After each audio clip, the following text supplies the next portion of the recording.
So how do you feel now having actually watched Ryan Gosling's Drive? I'm literally him. You're literally him. It is remarkable how relatable the times in the movie where you can just feel he's thinking nothing actually are.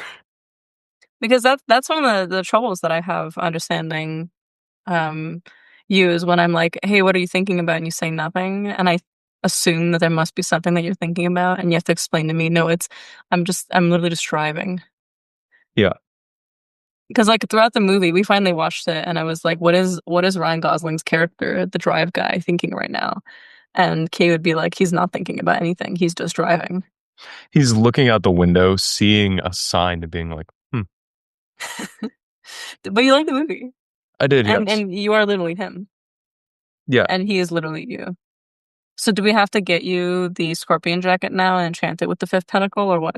I think so. Okay. I think it's mandatory at this point. You know the costume designer, like when they were putting the movie together, saw that thing and was like, oh, this is gonna fuck. Like this eats. This is the jacket. This is the jacket. All I need is a cool jacket. Yeah. Yeah, yeah. Well, we've been on a Ryan Gosling movie kick lately. That we have. Yes. And I'm glad. But stuff to put in the background while we're making talismans and things. Taking apart, materia that we Mhm. successfully obtained after much trial and error. Yeah, absolutely. And you've been enjoying it. Yeah. I'm very glad you enjoyed it because I think all these like he's literally me jokes about Drive came to fruition now. They make sense. Yeah.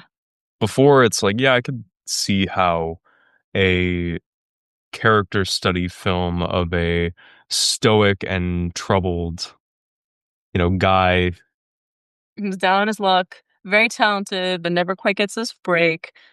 Is deeply in love with his like his neighbor. And I will say though, he did act really well. Like it's genuinely like that kind of quiet, like you can feel the intensity of his attraction to her. And then after, the death of her husband, that sets off all the other events of the story, in which she has to like, take care of her and her kid and deal with the mafia and stuff like that. You can see like his boiling desire for revenge building, but he's very like a stoic. But it's hard to act stoic and actually convey real deep emotions in acting. So he did a really good job.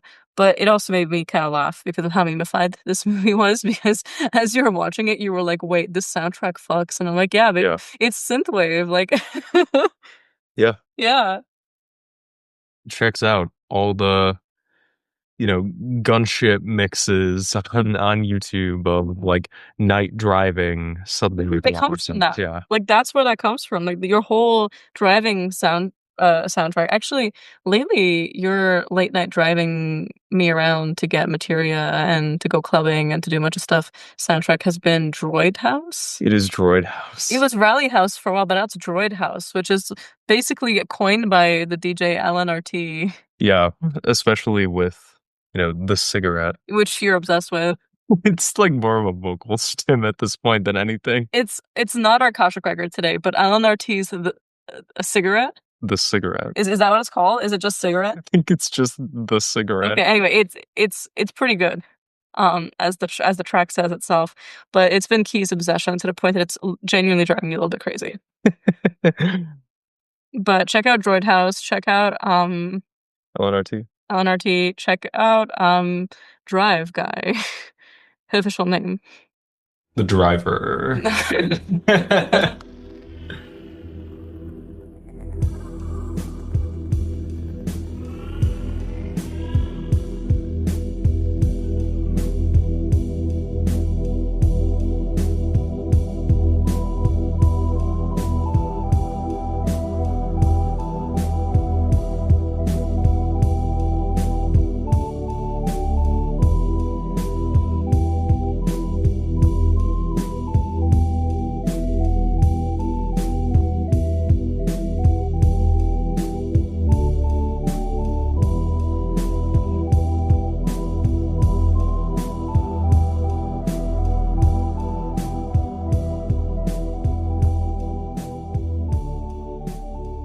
Be not alarmed at the frightful howls which you may hear. It's Sfinga and Bitch, you guessed it. Whew. was right. I didn't even know what that means. I, I feel out of touch. I I'm didn't. unk. Turns out I'm chopped. Thing, It turns out I fell off, Key. things are often chopped and cooked before they're served and ate. I'm learning. I mean, you're deserving here. Oh Oh man, God. I had not one but two different SpongeBob memes ready for you for the "you was right." Yeah. Yes. Yes. When you said you wanted to do that, be as the gag. He had two preloaded, like two bullets in the chamber. SpongeBob memes ready to show me on the phone.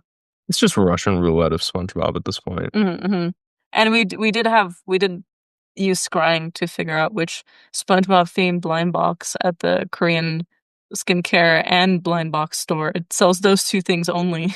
Um, in the mall near me that we found which SpongeBob fish that you wanted. Like it's not the actual characters from the show, it's just the fish guys. It worked out. It worked out. They came they came with like bikini bottom driver's licenses. It was really good. They did. I Yeah. have it in my glove box. Yeah, and now he's a drive guy. Hmm. Hmm. He's a real human being and a real hero.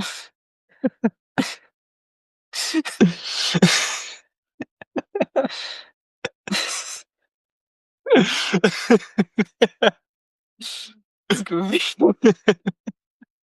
If you're a real human being and a real hero, remember to check us out at patreon.com/the frightful howls. We have a bonus episode every month curated by and just for our patrons. We got a Discord server, a monthly live occult book club where we discuss a text that you're choosing. This month we're doing Barden. We're We going are. straight to initiate into the Hermetics. Yeah, we're initiating into Hermetics. We're condensing our fluids. We will be condensing all of Barden's initiation into Hermetics through my still into a liquid that we drink at the beginning of the book club, and then proceed to initiate into Hermetics over the course of the hour. Yes. Talk about a condensed fluid, right? Yeah. Join us for the live to be part of that initiation. Yeah, shout out to our episode. We got a whole tier of monthly group spell work from us on your behalf. Also, remember to give us a like, rating, and review on Spotify, iTunes, or wherever you might be listening to us. It helps us fight the demiurge of the algorithm and bring forth more Droid House into the world. Yes. And check out our services. Key offers personalized coaching in magic and mediumship, sorcery for hire, readings, and custom talismans, oils, tools. I offer bulk and feminine readings, and both of us offer occasional limited occult wares over on withcunningcommand.com. Currently, Key has a really cool oil out, made through the intersection between PGM, Faust, and his own witchcraft. Check out the Oil of Helios's Triumph, available on the website. Really fond of this one, thanks to all those treasure hunting spirits that helped us get the really tricky ingredients that ended up going into it. And I love it. Just a little love letter to a daring synthesis. Yes. Much like Droid House itself. Exactly. Much like the cigarette. It's a good motto. Yeah. And lastly, hit us up on social media. Sfinga is at Dragon Cunning, and I am at barnowl.key. Follow him on Instagram to check out his stories where he posts like pictures of C3PO smoking cigarettes with LNRT's the cigarette playing over it. Yeah. I'm You like, were like giggling all night about that too. I was like, this one's doing the numbers. Yeah, I'm like, 2 people liked it. yeah, I love it. Yeah. 5 people who like that post. I'm like, I live for We can this. ship now. We're gonna initiate the hermetics together. I'm like, could I optimize the algorithm? No. I could try. I would not succeed because I don't know how computers work to begin with. You're actually very tech savvy. You just hate social media. I do. It took us a long time to get you on the gram. It's true. But selfishly, it wasn't even for the podcast. I just wanted to send you all the memes. I was having to individually screenshot them and put them into our Discord. Yeah. Yeah. Such is life. I kind of like the alternating. We should do that more often. Yeah. Yeah. It's good. We're doing it live, people. We're doing it live. So, I keep saying like this is a long time coming, but if there's ever been a requested episode, I think it's been Decoys because we talk about them a lot. every time we talk about protection on Frightful Hallows, decoys inevitably comes up at some point. And I know we keep it pretty lighthearted on the show, despite both of us actually being incredibly like serious as people when it comes to magic. But like we try to keep it pretty accessible in terms of like I'm not here to like lecture you. We're not here to be like pretend to be more sophisticated than we are about things. But decoys is for as many jokes as we've cracked about them, I think a really important piece of magical technology that everyone should be investing in because and we're using the term very loosely just to describe a very broad range of techniques magically. What they're doing is it's a ward or it's a protection device that redirects negative energy, what do we call it, curses, malefica, evil eye, anything that could potentially harm you. It redirects the path of spirits that are trying to find you, including enemies, spirits sent by enemies or spirits who may have offended, or just kind of the route that misfortune can take sometimes to cohere to us to something else.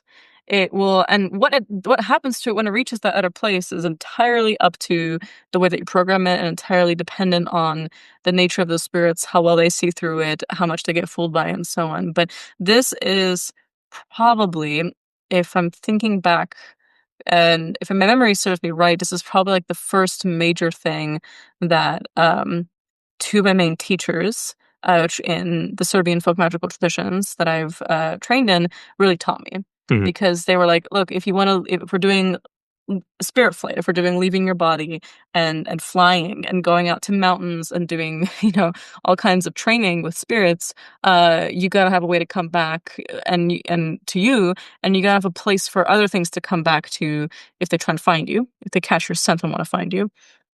If you're divining and someone else is divining on you, you need a place for them to be misled by if you Mm. don't want them looking at you.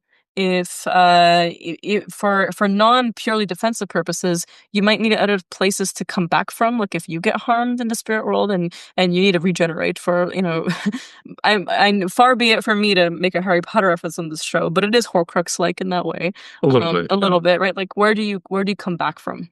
Right. And this is this is literally a huge part of folklore. I was actually just looking this up shortly before we started recording, but there is a in the types of folk myths or the types of folklore.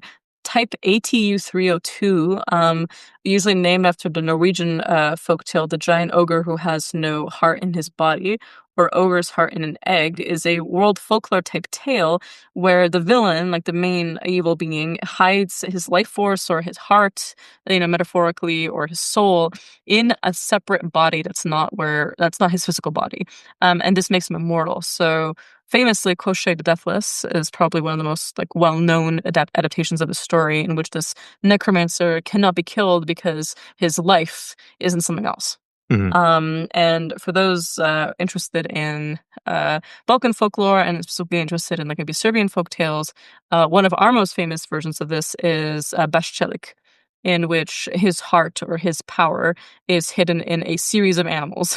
Right. And in a heart, it's in a series of animals. So it's often like Matryoshka doll like, right? There's like oh, it's inside this fox, which is actually, and inside that fox is a sparrow, and inside that sparrow is this heart.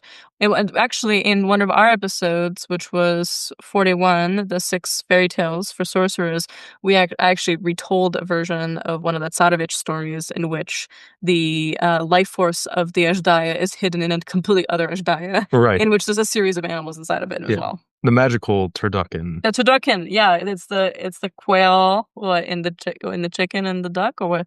No, it's the turkey. There's a turkey Yeah, involved somewhere, no, it's the turkey's the outer layer, and then duck, then duck, and then then chicken. chicken. Yeah, but sometimes it's like a quail that goes in last too. I like it. The turducken ale. Turducken ale. Turducken ale. I swear I'm not making this up. Fermented turducken. Yeah, yeah. I like it. Mm-hmm. Gives us some fight. Mm-hmm, exactly. Yeah. Yeah, I think just in terms of decoys in general, I always am thinking about this interplay of how do we safely put a piece of ourselves into the magic that we do? Mm-hmm. Or how do we acknowledge that a piece of ourselves is transmitted and transported into everything that we make? Mm-hmm. And not only on the very practical level of someone who sells talismans, like if you want a link, you can just go on the website and buy one technically. So you have to play with that and you Hmm. have to kind of innovate on technique.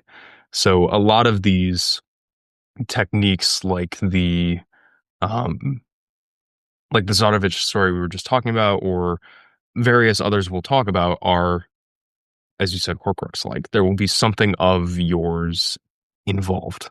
So when we're talking decoys, it's like, how do you find that balance of how much of you is too much Yeah. and how to play around with that spirit? So hopefully we will touch on all that today.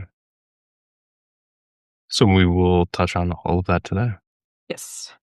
Uh, let's talk a little about decoys kind of more broadly before we get into specific techniques.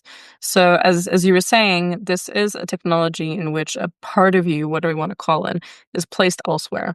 Now, through contagion and also just through like being like, we already know very well tag locks, personal concerns, whatever you want to call them, that our links, our nail, our spit, our hair, whatever you want to call it, like all these things have a direct and immediate relationship with ourselves, right? Like when they're severed from us, they carry a part of our essence. Our birth chart is a part of that, right? The exact time that you're born, if it's charted out, people can call you by your name, your full name, if you have additional names, if you have a Christian baptismal name, and so on. Like there's many reasons people don't really give out their full names. And for those of us who do have full names that are quite short, we have other names that, we can tend to take on as secret and private and important. And perhaps even carrying more importance than our birth name. But nevertheless, you're never so fully insulated that nothing can reach you. Like at the end of the day, your name is still what you respond to. If someone knows your birthday, they know your birthday. Like no matter how much you change it, or how much you obscure it by other means, like a picture of you is still a picture of you. Right. So the principle I think of decoys is not pretending that it's gonna make you literally immortal or it's Right. gonna make you impenetrable magically. Like at the end of the day, much like with the evil eye, you put your shoes in mud, they get dirty. Like you will track something into your home. It's negative. It's just inevitable. This is not about being the world's most powerful sorcerer, but nothing can Hmm. harm you. Things will harm you, like in the way that you will get sick one day, in the way that like you will scratch yourself. You will, chip your knee or something, or on a surface, or you'll like hit your toe, or sometimes like just something bad will happen.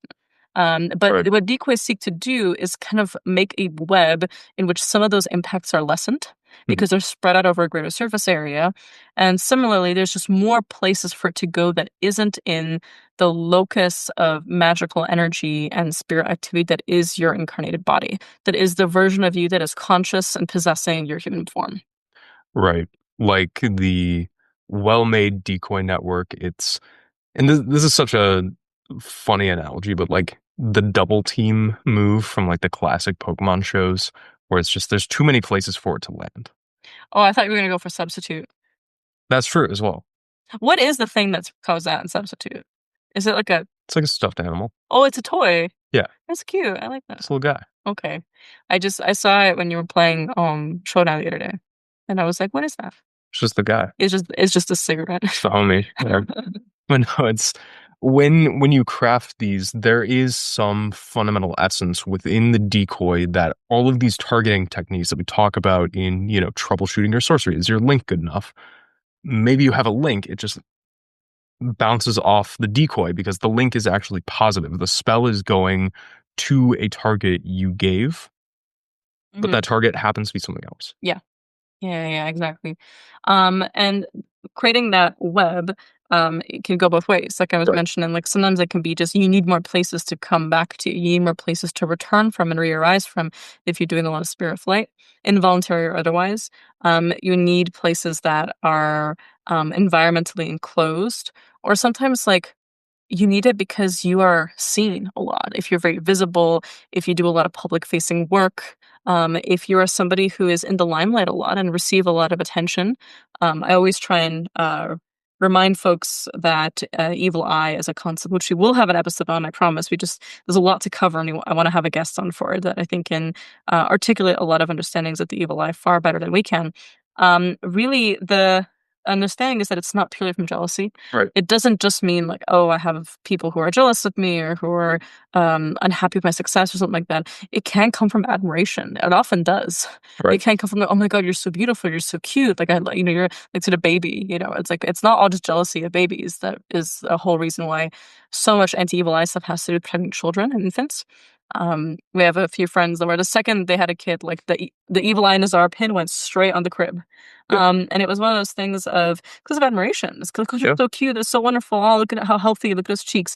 It's so much attention that it creates anticipation, it creates anxiety, it creates like spiritual affect. It creates a layer of too much energy. Too much is going on, and this is too frail a being. So like even like you do a great job at a presentation, and you gotta take the evil eye soap to you in the Yeah. shower just because it's like there's a lot of projection and expectation. Exactly. Yeah. It's the good and the bad. You know, people's own stuff is going to be highlighted and projected. Mhm. And that projection is a little more energetically literal than a lot of us like to think. Mhm. So let's go over some basics because I think in a few classes I've taught or lectures I've given, I've kind of jokingly referred to decoys as the Koschei the Deathless turducken technique of shielding yourself. Um, and there really is something to that because what we'll go into the multi-layeredness of it that it can be. It doesn't always have to be that, but I guess when you're thinking of making a decoy, which can be so simple, this is a ward that many of us have probably already made without necessarily intentionally thinking of it as in that way. Right. Again, we're just using it as a very broad, neutral category term for a very diverse set of magics in the way that like witch bottles can be both protection for you, an anti-curse measure to cleanse a curse of a witch that casts something on you by stopping up her urine as a way to get back at her, and an identification device to see like, well, who was the witch that cursed you, right? Using the witch bottle. It can do many things. So I guess one of the first things you should ask is what is the purpose of the decoy? Like, why are you making it? One possibility might be again to stretch out your a link to you. Let's say you intentionally take your spit, your eyelash, your hair, your pubic hair, some aspect of you, or maybe some part of like all three major zones of you, or three things that connect to you. I usually do them in threes, and you put it in some kind of ward where now it's a link to you. It's almost as if you were jujuing yourself. Right. But the purpose is to say that, like, hey, this is genuinely a part of me. This is not fake. The decoy does not imply falsity. Instead, this is a real part of me, but I'm going to empower it in such a way that it will be so convincingly a part of me as if someone else were affecting me magically, that it becomes a place for things to go that aren't me. Right. And then you addend all of those links with whatever technology to say it doesn't go further than this. Exactly. That exactly. There's and then a stopping mechanism to say, past this point, you don't get to me. And usually this is in my training either herbal, like there's certain herbs that are great boundary herbs, great herbs that like fence things off, herbs that create literally like walls, like hedges, or um, make it so that other things cannot grow past them. Um, this is going to be a category of essentially plant spirit that will serve that purpose. Or you could use a property that is like a sealant, so something kind of like putting a cork on the top of a bottle. Like Right. pick something specifically that to you speaks visually and symbolically as past this point no more. Or you can also use animal remains too, like something that specifically speaks to you of having like a toughness or an eternity. Crocodile parts are really good for this because they're an animal that doesn't have to change a lot and they're very resilient. It could be a very particular hide. It could be a very impenetrable sort of cushion And of some kind. shells that spiral to a point as well Yeah. provide some sort of natural maze for whatever's chasing you to get lost in and Mhm. focus down to a point or dissipated or whatever. Or something sticky, something for it to get trapped in. So like your witch bottle that has broken pins, curved nails that trap things in, tangled thread with knots that, or a bunch of rice, for example, or beans that the spirit is forced to count. This kind of maze-like tangled structure can do really well in a container type decoy, which a lot of the decoys that I've been taught to make are container types, meaning like they're going to be in a jar, they're going to be in a bottle, inside a walnut, inside an egg. Like a lot of them are poking a hole like you're painting an egg and draining everything out, and then you blow your breath, like your life force into the egg. Yeah. And for me, stylistically, it's fun because a lot of the ones that I do are more figurative in the sense of little stick figures, Mhm, men, mhm, artifice mhm, mhm. that take on the energy of a given person or thing to be decoyed. Yeah, you can make your own doll of yourself out of wax as if you were jujuing somebody else, but it's you. You can do all kinds of things. You can make boxes and all kinds of we'll talk about some of the function of these, later. But essentially, the first kind of broad range of what is it doing is it's dissipating negative energy. It's protective, it's curative. Sometimes that you arm it with things to protect you Yeah. with, so that when the bad energy reaches it, it's able to dispel it or ground it in some way. And then another thing that I might do for you is give you, like I you mentioning earlier, give you a space to come back from. So these are generative decoys. This one will have protective measures, but also healing measures, restorative herbs, things that refresh you, things that re-arise, like bits of Rose of Jericho, for example, that like help you come back from a death or help you come back from pain. Things that's like aloe vera, for example, like things that will generate for you new breath and new life. Always include for me, and this isn't something that necessarily came from Serbian folk magic, but like as I started to play with different ingredients, I noticed that like camphor is incredibly helpful Yeah. for this because of the breathing property, right? Like it just helps you. Right when you're having like a moment when you're in the spirit world of something screwy, like that extra breath that it gives you is incredibly clarifying. So I include that in a lot of my dream words. Yeah. Anything with that tiger balmy fragrance Hmm.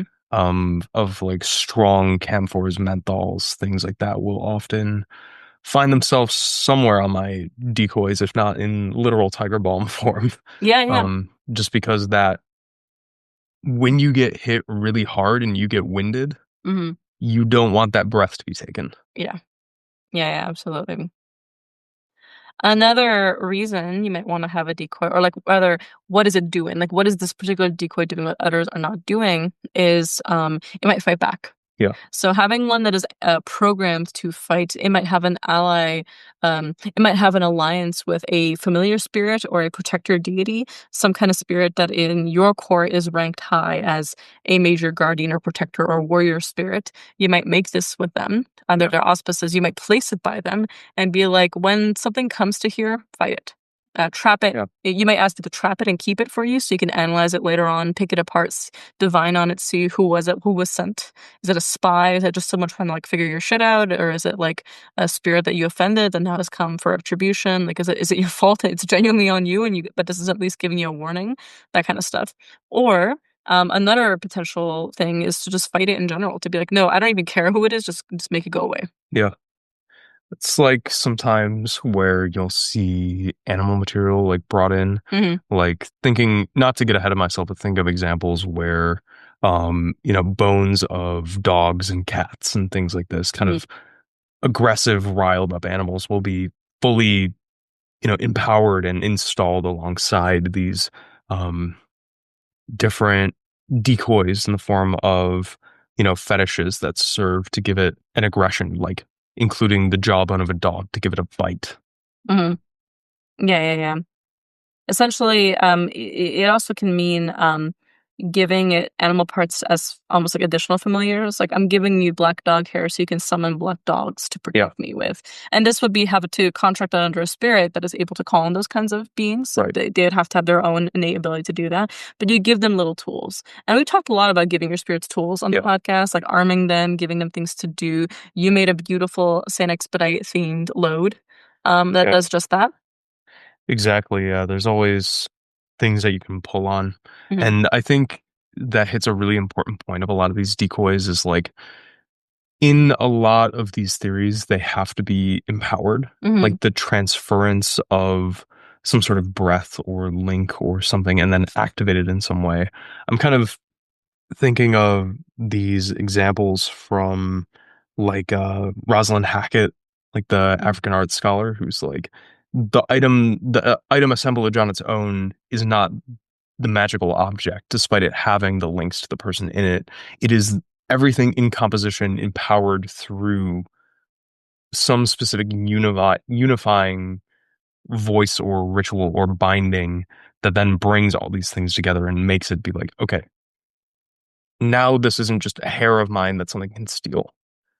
This Yeah, yeah, is, yeah. yeah, It has a purpose. Otherwise, it's just a box full of stuff, yeah, or it's just a figurine with your spit on it, and like then you've not made a decoy, you've made bait. Like you've yeah, made something that actively is going to lead someone to you.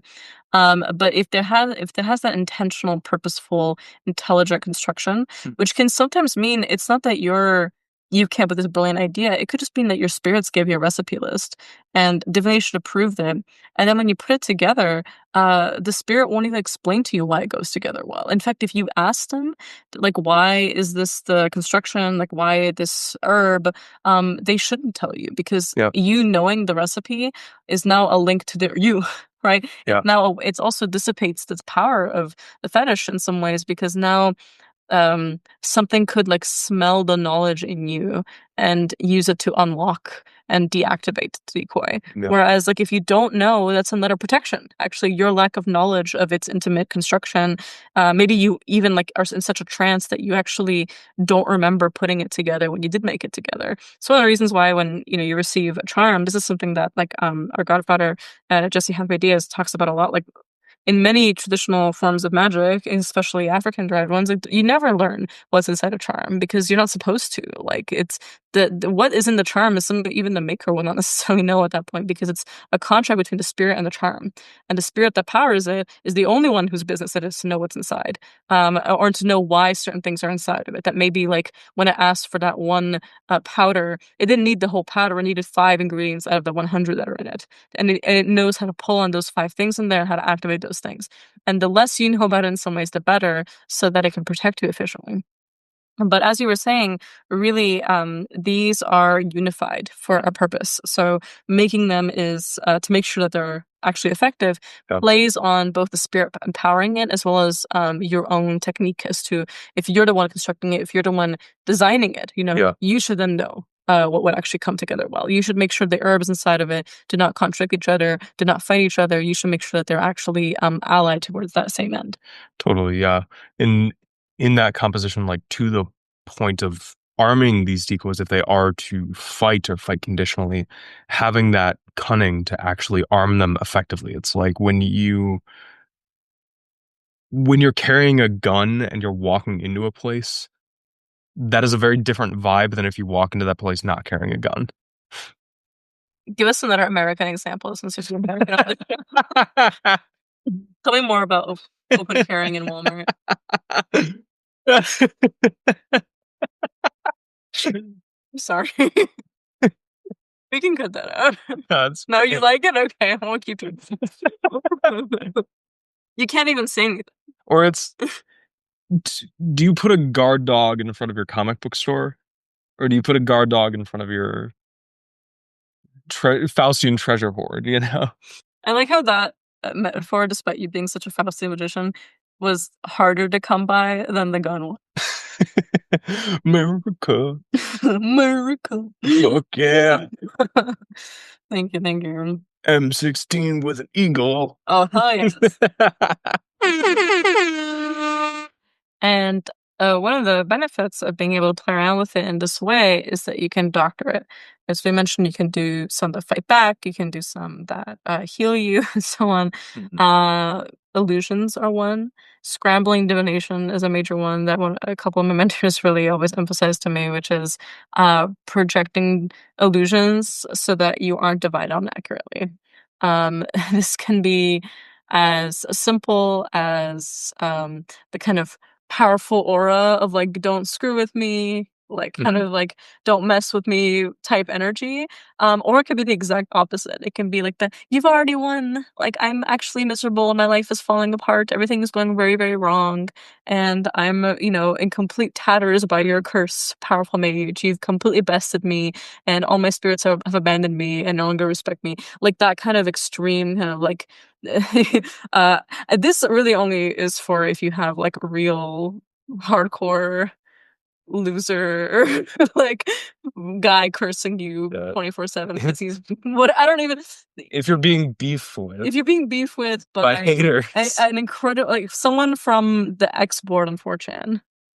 Oh yeah. Yeah, like if that's what's happening to you, this is where that would be relevant. Or, frankly, the reason I bring this up is not even it comes from a bit of a darker story than necessarily just a 4chan loser. Blood feuds or Yeah. like generational curses, generational beef between families. Like left town and I was defeated by your magic, and when someone divines on me, they're gonna find out I died from your curse. Is essentially like a real thing that you hear about in some of this folklore. Like it may not be useful to you. Like you may think, like, when am I ever gonna need that? I'd rather project strength. Like, don't screw Yeah. with me. I'm too strong for you. But actually, like the whole like, yes, you're cursed one and I'm dead, is a real thing I've heard about many times, which is it just, you're skipping town and you no longer want someone to invest energy into cursing you, whether it works or not. It's still spiritual stress.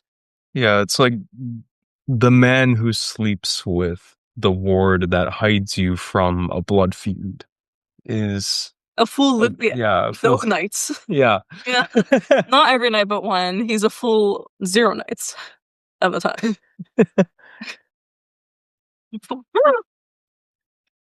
Word. Word. Yeah, wig. Just do the thing. Yeah, Like, yeah. I don't know. But another one is projecting the image that makes their spirits they want to try. Yeah. Like, this is not worth it. This is a dumb idea. This is going to result in a blood feud type scenario. We might as well abandon ship. Another version of scrambling the divination is projecting a particular image, and this isn't just necessarily for beef with sorcerers. This can be for like, keep in mind, every person on some level is psychic, and all of us pick up on subtleties in communication that sometimes what we pick up on is it's always real, but it doesn't necessarily mean our interpretation is accurate. So, for example, you can misread someone's facial expression thinking that they're bored and disinterested, and in reality, they're just zoning out. But they're actually quite interested. They just happen to have a moment where their thoughts went elsewhere. You can interpret someone as being rude, even though they're performing a politeness code in their culture that's completely normative, and you guys are having a cultural misunderstanding. You can think someone is lying when they're not, or vice versa.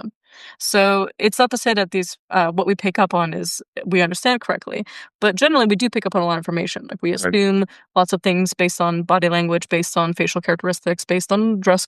How someone dresses. We assume things about their life, about their predilections, about their hobbies, just based on their tattoos, or the way they wear their hair, and so on.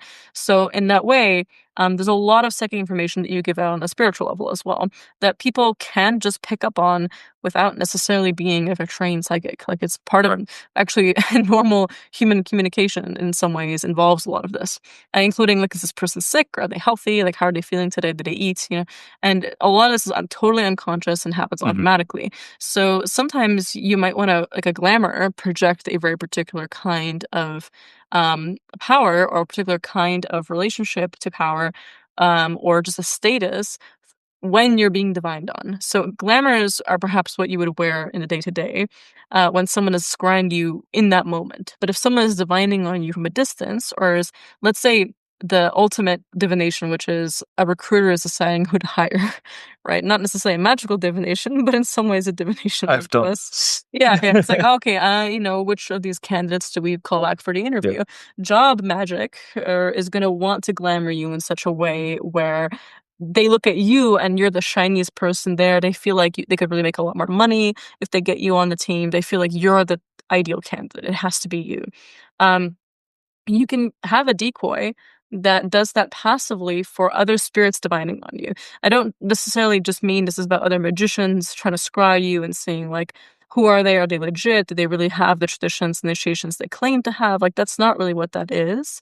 This is something in which what you're looking to do is in some ways also just like portray a particular image for spirits, such as like, I'm very protected, or I'm somebody who keeps their word, or I'm somebody who you should probably not really pay much attention to and pass me by. I'm not looking to be found and I'm not looking to be interviewed. Yeah. I don't wish to be contacted.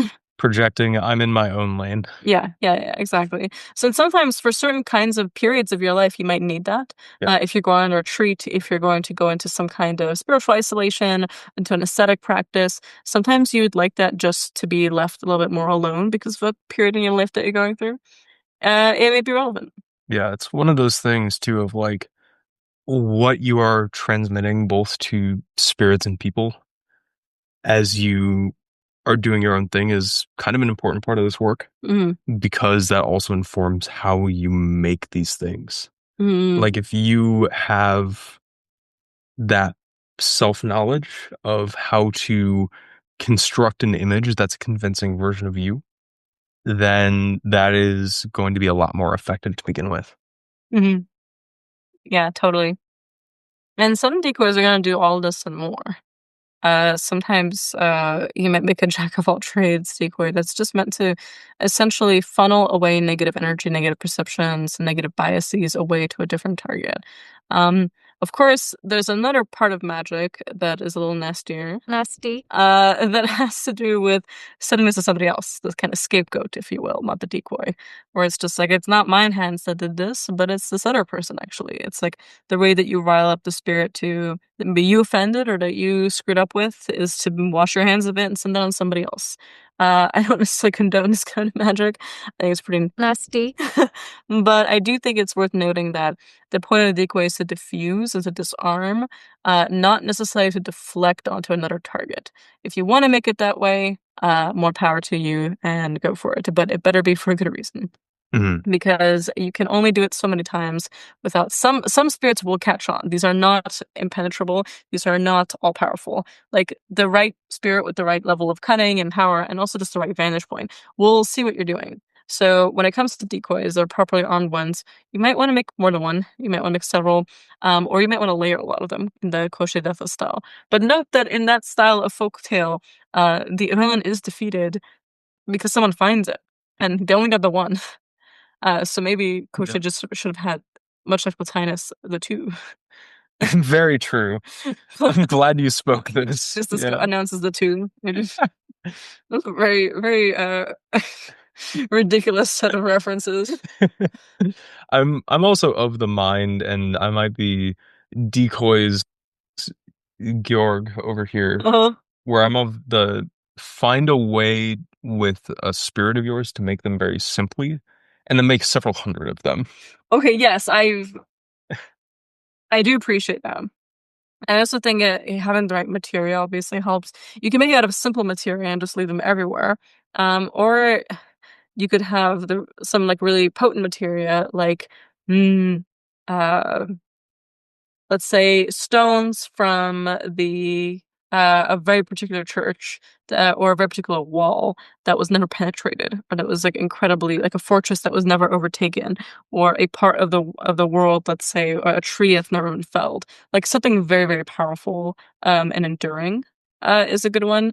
Am very fond of using Saint Lazarus for this actually, Mm. in the sense of someone that has already tasted death but came back is really important. Jesus, obviously, I love a Eucharist.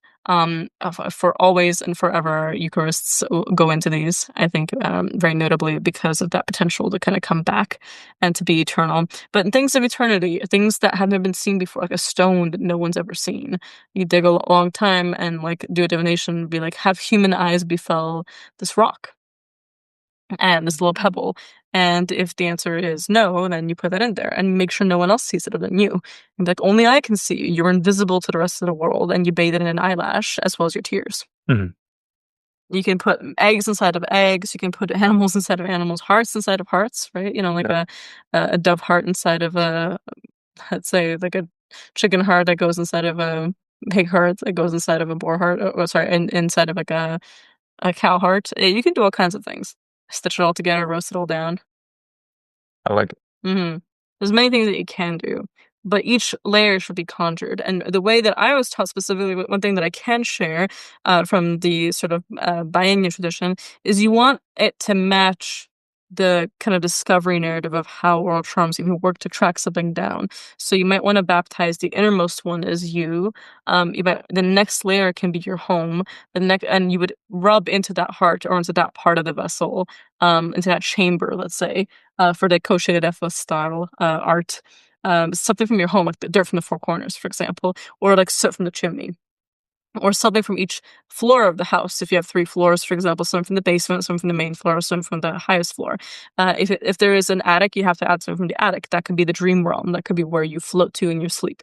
And then the next layer would be your neighborhood. So this could be dirt from every main crossroads leaving, or you touches the trees that are at every main crossroads or every main kind of part of town, or your neighborhood that exits into greater areas of town. The next layer would be literally the town, for example, not just your neighborhood, but like the city in which you live in, or the major kind of broad areas. So it could be like, if outside your village, like what is the general region? After that, like what is the um general, let's say, province or territory or state or something like that. After that, what is the country?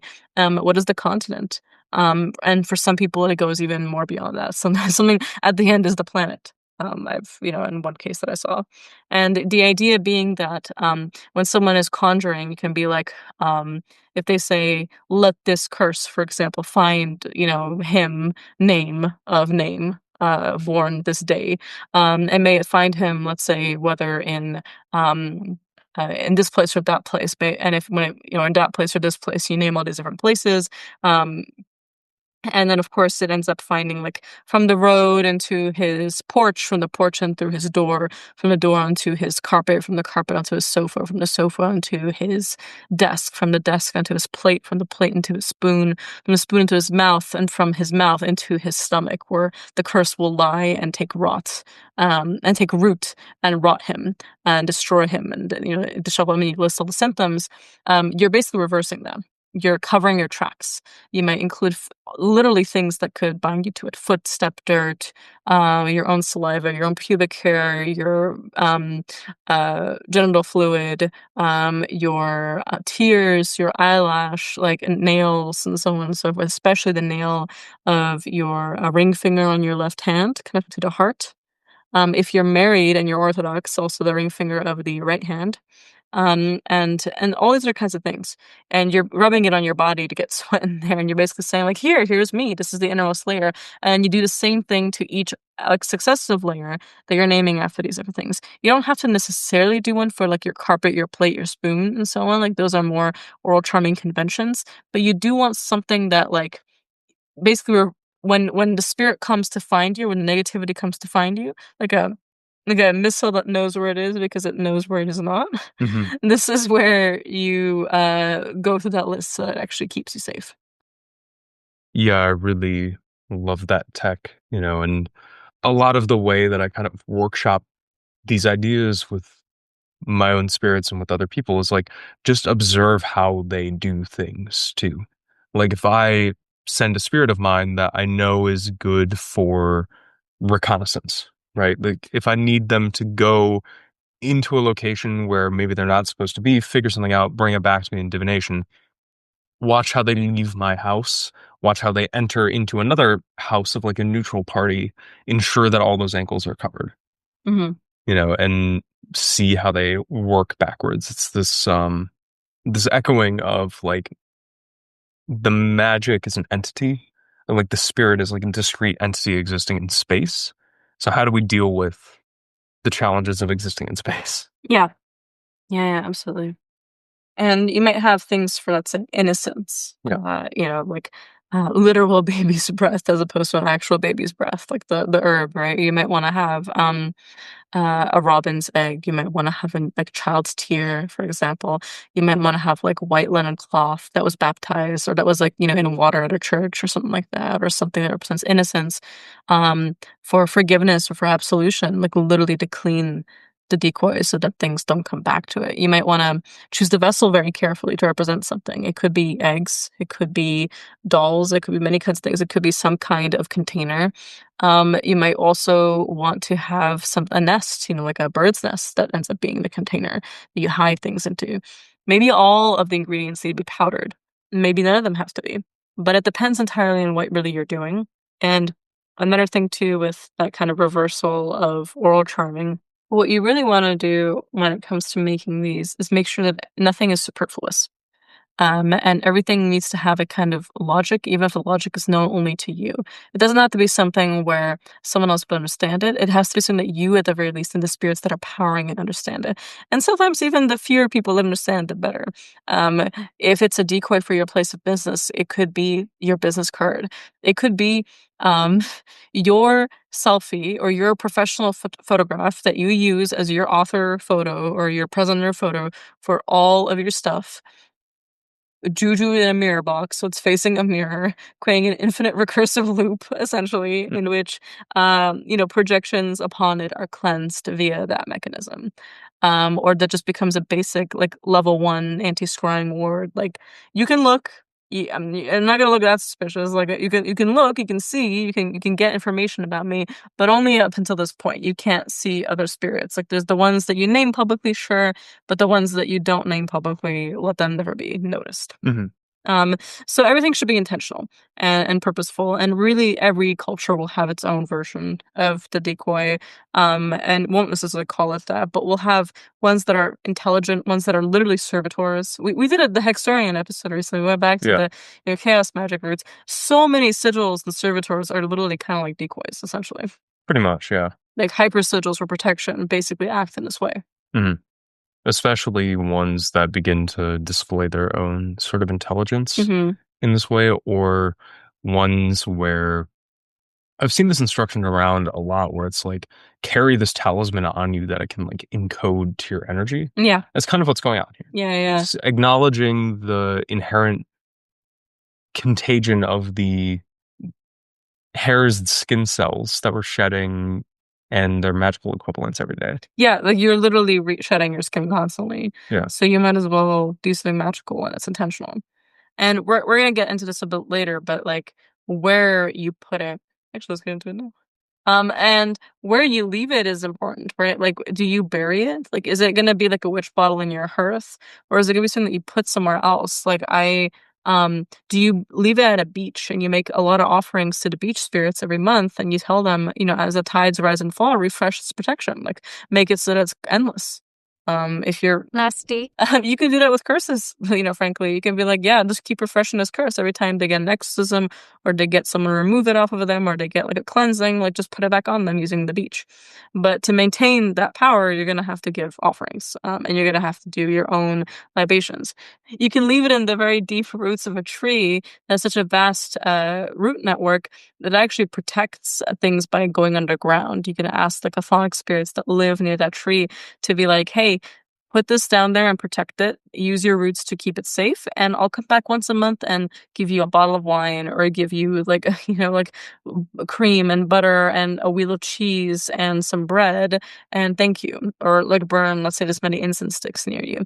Another possibility too is even, I really like ants, so Mm. going to like many different, like sacred number, times whatever amount of ant hills, and leaving a piece of the decoy, let's say like a part of it, across that grid, and you tell every one of those ant hills, like, lock this up, like put this in your tunnels. You can give about 2 mushrooms, put this in your mycelial network. You can do all kinds of other things, but you do have to come back and make offerings. And sometimes for the ants, that might be at any other ant hill. Mhm. If that you see, maybe you make a pact with them, or like anytime I see like a prominent ant hill once a month, let's say, I have to give it a particular offering.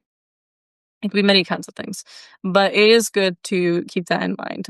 Sometimes you'll want to put in the air. I know you're a big fan of aerial decoys that go into Mhm. trees and so on. You make them their own little tree houses. Totally, yeah. You can put them into the air, or if you're particularly nasty, Nasty. um, in kind of that same way as the tides. It all Mhm. depends on what you're conjuring it to do, right? Like if I hang something from a tree, but all I've done is attach, fins, weather vanes, wings, and things like that to it, I'm like, this is always something flitting around, moving, always in flight, always receiving messages. Versus if I'm nasty, take the particular effigy of someone who needs to become a little forgetful, hang that and let them be just as scattered as the winds that are constantly moving this thing around. Mhm. So, kind of that frame narrative of how you're charming and empowering these things is just as important as locationality. Hmm.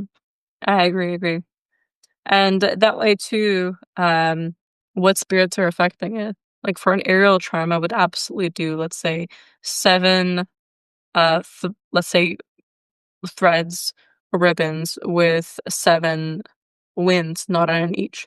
And maybe one of them is regular wind, one of them is storm wind, one of them is hail wind, Hmm. and so on and so forth. One of them is desert wind or something like that. And that way, like you can be like, okay, spirit, like unleash these. If someone tries to come from that direction or from this kind of wind, send it back. Maybe you Oh, put hagstones in between them. Maybe you put certain feathers around it that are really good at navigating those things, and basically be like, I have accounted for the directions. I have accounted for the types of wind coming from different directions, types of wind coming from different weather patterns, and all of them can be sent back. mhm. Yeah, or, have something hanging almost wind chime style where it's not fully tied on, it's just looped. So you Mm, say, for instance, a bunch of old stones or small pieces of like found metal or keys and things and say, okay, spirit, if something comes to you, just drop these. And with that, affix this assemblage as a bunch of different wings of birds and feathers and things, say, just fly away. mm. And sometimes you want things to be drawn to the decoy, like not just literally like as a first pass, like go to that thing and not me, but if it's the healing type decoy, or if it's a spirit flight decoy, sometimes like you're being chased by something negative in the spirit world, you might want to be like, yeah, I'm luring you to this thing. It's a trap. Like, come fight me under this willow tree, and then boom, you're under a willow tree, and I have a willow tree pact, and that tree is not fighting you. I'm not alone. Or like I have a bunch of other spirit fetishes buried there that are weapons and tools and protections. And now you're in my turf where I have the high ground, Anakin, and I'm Enter able to my fight. gauntlet. Yeah, yeah, you've entered my gauntlet. Like it's was it the Mordecai's our ultimate Yeah. cruel Classic wizard mistake. classic wizard mistake. Entering someone else's gauntlet. I can't believe we did a League reference. I can't believe I did a League reference. This is horrifying. Yeah. Hmm. Mortalted. Hmm. ADC step too far forward, mortalted immediately. Yeah. Yeah. Well, you're the one that got me to download the virus. Which, by the way, I did uninstall. I'm very happy about that. It is killed. It is gone. Wish that were me. One day you'll be free of the curse. But for now, you must simply bear it. Yeah. Mhm. The game we love to hate. So, yeah, like sometimes you do want to lure things to them, and that's helpful. Yeah. And sometimes you want to bury a bunch of other things for your familiars around them. But if you don't need that level of intense protection because you're not doing a lot of spirit fight or you're not having to negotiate a lot of things on behalf of other spirits, find and isolate the main things that you really do need protected in your life. We've talked a lot about we've used a lot of like the frame narrative of like a curse or like a fight between sorcerers or spirits. Let's make it a bit more practical because that's still pretty much an extreme circumstance. Let's speak really plainly about like what are you protected. Your relationship might be one. So your partner, for example, evil eye will come for you and your partner. All kinds of petty jealousies and misunderstandings will come. And this also can just be social gossip, like, "Oh, I saw your boyfriend out at that time with that person," like, maybe, like, he's cheating, like, that kinda stuff. You may need a place for those stray thoughts and those negative energies to go that isn't your relationship, but is a decoy of your relationship, right? So you might wanna do something together to protect it. Almost, 75% of, like, the love magic I was taught to do in, like, the Serbian folk magical context has to do with protecting a relationship. It's Mhm. either, like, yes, you can, like, divine to see if he's cheating on you, or, like, protecting fertility, and, like, that's, I guess, a separate matter, really. I would count that almost separately, like, fertility boosts for, like, wanting children and so on. But really what you're looking for is, like, protecting the relationship itself from sabotage or from problems. And some of them are literally just to make decoys, like using eggs or using, other kinds of, like, ingredients really like that. Often eggs, sometimes nests, sometimes animal hearts to protect the relationship. And this is buried in the home. Like, it's still gonna come home to you because that's where you want your relationship to be. You don't necessarily want it to be out there somewhere. Unless you put it in your garden patch or you put it by a prominent love tree, like an apple tree but really you do want it to be, close to home so you can keep offering to him. And often like what you'll see is you'll have like the two primary dolls or figurines or things that are made in the image of the two people, the two hearts that are baptized as people, to be bathed in milk or water that a kitten, like a newborn kitten, is also bathed in, so that they'll be, because they're blind when they're born, so that you can, your love will always be blind to both the cruelties of the world, like, so it's, your problems are your problems, not other people's problems, or that your lover is blind to all other people but you. Like, they're so attracted to you that they only see you. Or another example might be in a bat, in the same way. Like, bats are actually primarily used in a lot of love magic for us because blind is a bat, so your lover is blind to anyone but you. And then another thing would be like your job, right? Protecting your job is one that I think is really important. Like, making sure you don't get fired, making sure that other people don't try and oust you out of the company if you're in a very competitive environment, these kinds of things. Now, sometimes you shouldn't protect your job all that much because you do need to move up. You're planning on changing career paths anyway, or it's not a good environment for you. But if it is important for you and you really need to stay in that position, I would have a job decoy for Mhm. the workplace gossip and negativity to go to there. Now, you might wonder, like, how does that work if they're still gossiping about you? It's either going to interrupt the intention to do that and have it go elsewhere. It can scapegoat somebody else if that's the kind of magic that you're doing. Or when it inevitably happens, when some kind of issue happens like that, that the energetic blowback of it goes there, which then lets you go unearth the decoy and cleanse it. Mhm. And by cleansing the decoy, it's almost as if you're cleansed in that way. And then you cleanse yourself. And now writing that mistake or navigating that social tension becomes a lot easier and is suddenly a lot more lucky. So instead of just blessing yourself to go through that, you also found a trap for that energy to be cleaned, cleansed off, and ameliorated. Mhm. Totally. The classic one that I like to recommend is, if someone is just doing whatever job for the time being and plans to move on to something else, do the thing that makes your supervisor not pay attention to you and pay attention to the decoy. So you are automating your role in their mind. Because if they're curious, like, I wonder what so and so is doing right now. I hope they're getting up to all of their tasks. And you're just like fucking around on YouTube. YouTube on your email job, then have that decoy that when your supervisor walks past it, have it put enough of your energy into their mind that their curiosity is satiated. They think to themselves, "Oh, I've already checked in on them." Yeah, that's also why too much obscuration, divination-wise, can make you seem way more suspicious than you actually are. It's better to give them something than girl give them nothing. Yeah. Yeah. I have seen people make decoys for their cars Yes. to be like, this takes the crash, not me. And what you do is when the decoy is made, you actively subject it to a harm. Like, you actually you baptize it as your car, and what you do is you essentially like crash it, as it were, or you have some kind of thing happen. You throw it into a highway and have it like suffer. This doesn't curse the car because with the way that you're all charming, the way that you're programming is not like, oh, as this crashes, my car crashes. Like that, that would be cursing someone's car. So that kind of magic. Instead, what you're doing is you crashed once already. Now you can't crash again. It's already happened to you. So whenever the potential of a crash comes close to you, or the potential of that kind of thing comes close to you, it passes you by because it already did that to somebody. So you're essentially fast forwarding the events of decoy. Instead of using an anticipation, you fast forward a thing you want to protect you from to say that this is done.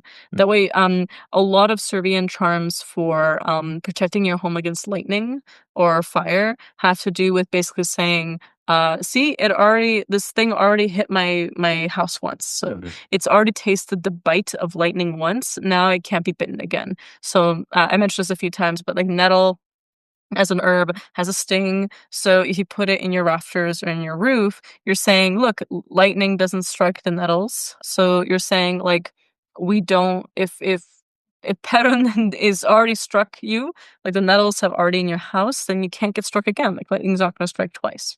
Mhm. And so in that way, one thing you can do is to say like, look, this already suffered the bite of fire or lightning.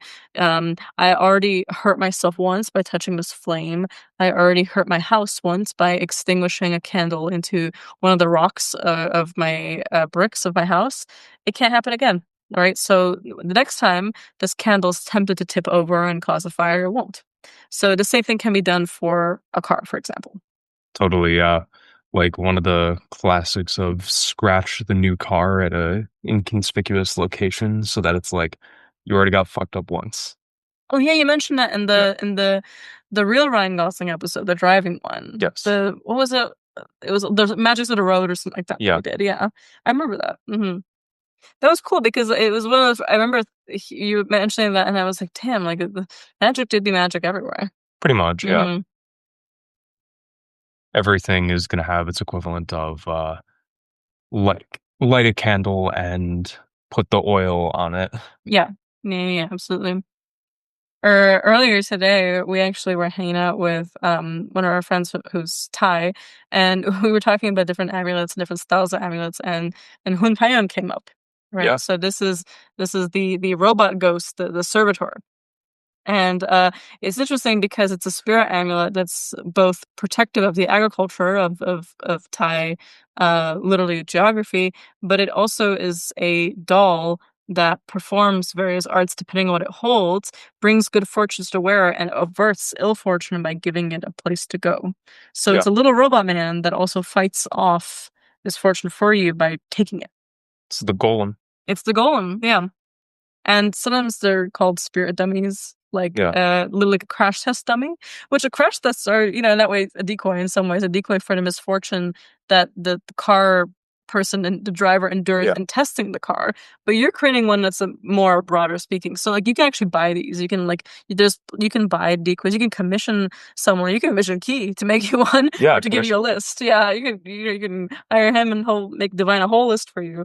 And one of the, but ultimately really what we're doing with this concept is we're creating additional protective space so that misfortune, which is inevitable, has other places to go. It will still hurt you. It will still hit you at some point. Like it's not invincible. And I don't believe any magician who says that nothing bad ever happens to them.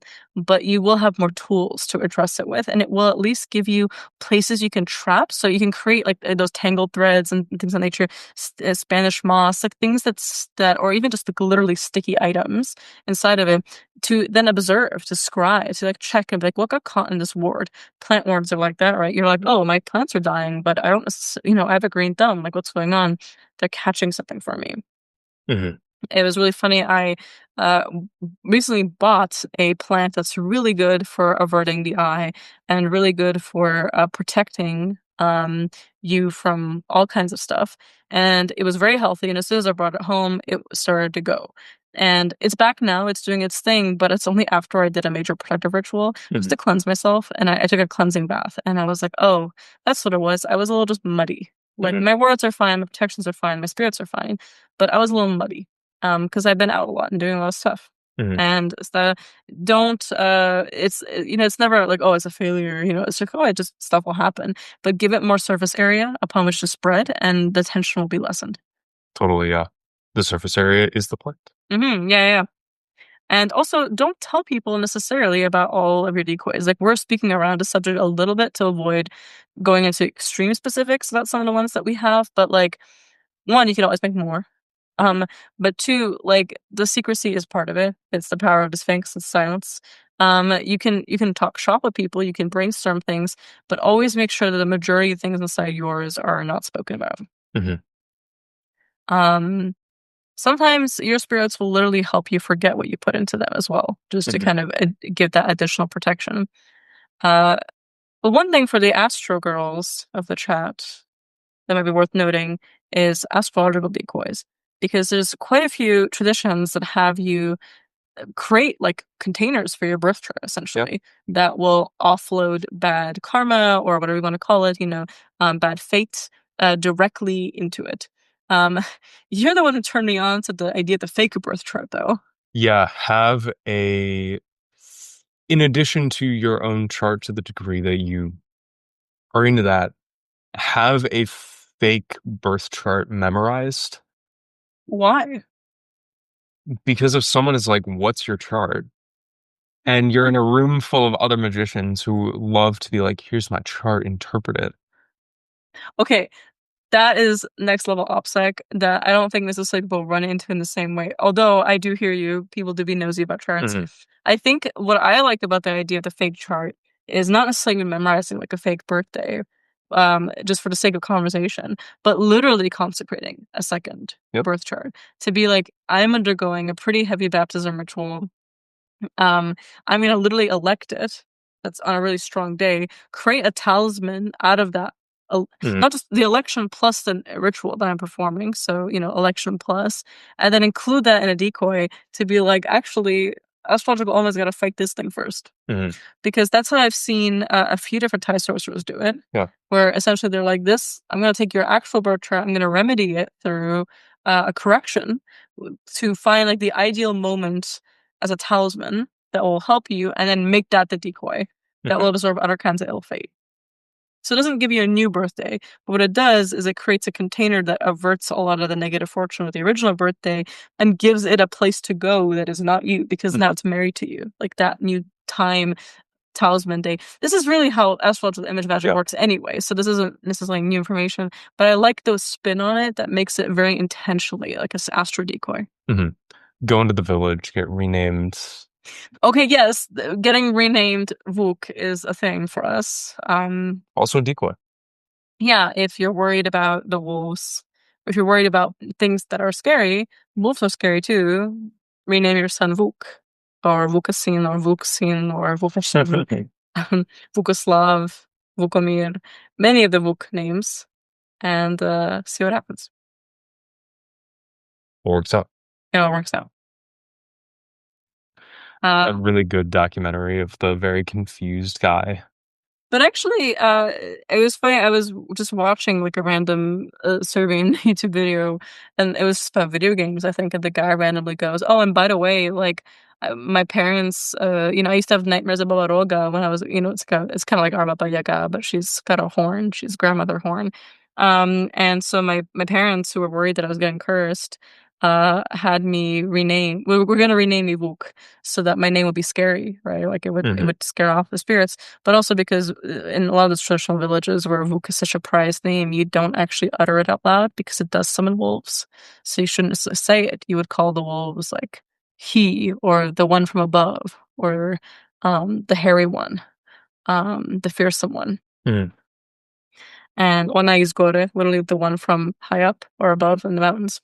Um, so yeah, it's still definitely a thing. Love it. Mm-hmm. Yeah. Into the cursed birth chart memorization one. Mm-hmm. Have a curse chart, remember? So if some astrologer Oh looks God. at it and they start scrying a little deeply, they Where are you? How are you needing all these OPSEC methods? I mean, listen, I hear you. I hear you. We're just shooting this shit right now. This isn't like actual. I don't think this. no, this is something I've done. Oh, okay. Never mind. Never mind. You're just wow. You're next level. When I went to the metaphysical shop of someone who I was having a series of very strange interactions with. Wait. Oh. Okay. Never mind. This is. Don't tell the story, but to the audience listening, I now understand this is completely warranted. I was initially like, this is like next level kind of like paranoid OPSEC. No, I'm 100%. I agree with you. That was the right move in that Yeah, situation. Yeah, it fixed the problem. it did fix the problem. Yeah, because they were way too persistent. Yeah, work. This is really funny. I went from being like, bro, what? And now to being like, this is 100% valid, legitimate. Mhm. But also, if you are a public occultist and your job is in some way related to occultism, you may need that. Mhm. Um, Need it. need it, yeah. Oh, wonderful. Is there anything else you want to touch on? This is kind of a short and sweet one, I think, but it's really just have fun with it. Like take a protective amulet, take all kinds of really like uh layer it up, right? Like I'm not I don't know how useful it would be to give a suggested like ingredient list. I think you should really just divine it with your spirits because it also would depend so much on what spirit you're making it with. Like, are they a vampiric spirit that wants to like create like a spider's nest web that they then trap things in? Are they like a deeply planetary spirit that wants to channel the light of a particular star or planet into the kind of working that you're doing? Is it something that wants you to is it necromantic and just wants you to put stuff in cemeteries or in trees and so on? Like, um, The grave of a person with the same name as you. is a great one. Or yeah, or same birthday, same name, like, really, really good stuff. I love the same name one especially Mhm, because, I would recommend doing both, really. It's just to be like, "You hide this. You're my name, so you hide this. When someone curses me, like, let it go there. Or someone names my birthday out loud, put it here." mhm. 100%.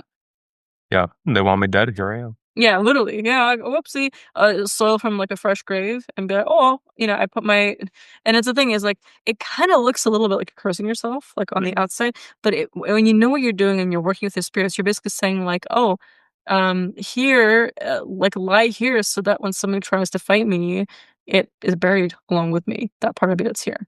Mhm, Um, and to go back to the beginning real quick, how you charm your personal concerns that go into it makes all the difference sometimes. Like, mhm, don't just haphazardly put it in. Call it and conjure it and state, with your spirits, what is this doing? What do you give of yourself? Because you're giving so much of yourself anyway. We leave behind our hair on so many surfaces constantly, right? Especially those with long hair. We do so much. We give away so much information about ourselves on the internet every time we click accept. And yes, I totally read the terms and conditions, even though I didn't. And thank you. There goes more of my privacy. Off it goes. We give so much of ourselves away. Let's create a controlled way to do it as well. So when you're calling with your spirits to say, like, I willingly give this, like I'm just giving an example of myself, let this be a connection to me. Yes, but let it not come back to the me that originated it. Let it be out there in the world as a particle or as, a breath that has left me, that will be, when other things try and find me, it goes here. And include ingredients, materia that divert, that lead, that seduce. Like, why should it go to the decoy, not you? Aren't you the greater mhm, locus of all this you-ness? Like, obviously, it should go to you first. Why should it go to decoy first? Is it because there's just so many of them, so you're spreading it out thin when it does hit the you? Or is it because there's something in there that's seducing the gaze?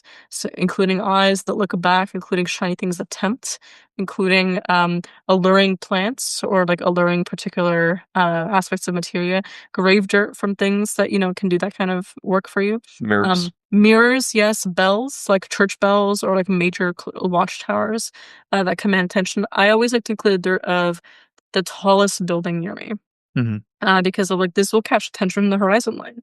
Like, come here instead, mhm, and including material that draws. So a lot of drawing stuff to be like, come here and not me. So when you remove the hair and you add it there, be like make sure that you're charming it to be removed in that way. To be like, you follow this. Like, I use a lot of washing when I do this. Like what I was mentioning with the loves one, like washing in the milk that is bathed kittens. mhm, Or a newborn kitten, you can, or a bat, you can be like, I wash my hair and put some here so that it flows off me into this. mhm. I like it. Mm. Oh, wonderful. That was lovely. Yeah, Short, sweet, hopefully very helpful. Let us know what you guys think. Join our Discord server and talk to us about your techniques. Share, brainstorm, plan things out, see what you might want to do. Get a severed head of San Expedite and make a decoy using that one. That was one of the earliest ones we talked about. yeah, Yeah. Shouts to Decapitated Expedite farms. I like them. Yeah, I like them too. Hard to get. One of one, One of but, one. Are Akashic Records. Mine is The Rapture, Fear is a Mind Killer Mix by Pussifer. Uh, I'ma drop you like Kane dropped Abel. Such a good one to listen to when you So get ready to some nasty magic. mhm. And for me, my Akashic record is another one from Klaxons, you, which you love the box one. I do. Mm-hmm. And this time around, it is Twin Flames Mm-hmm. because you got to be having that bond with the decoy. Oh yeah, You yeah. have to have some part of yourself burning within. Mm-hmm. I hear you. I hear you. That's wonderful. And our Akashic record comes from the Greek Magical Parry. This is PGM 4, 2967 to 3006.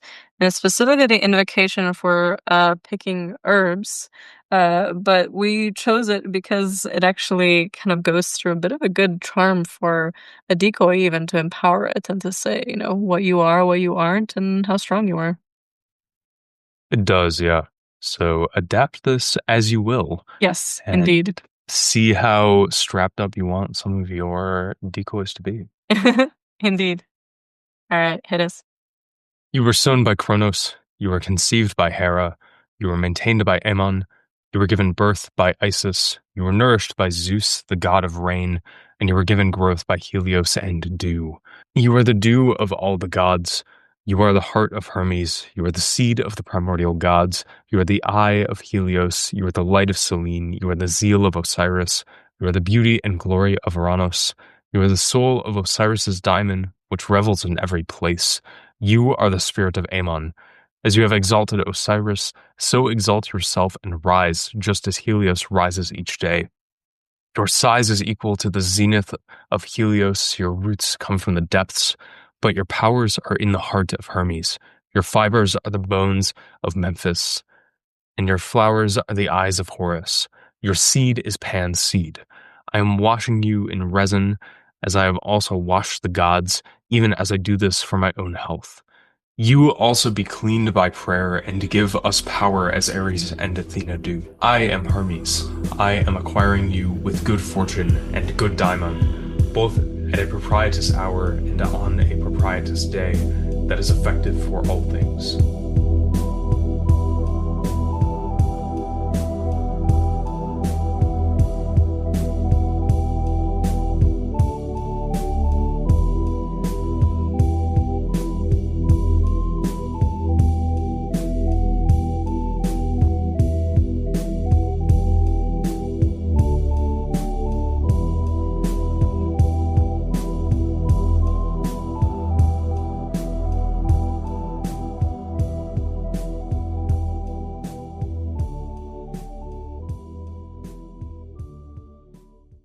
Yay.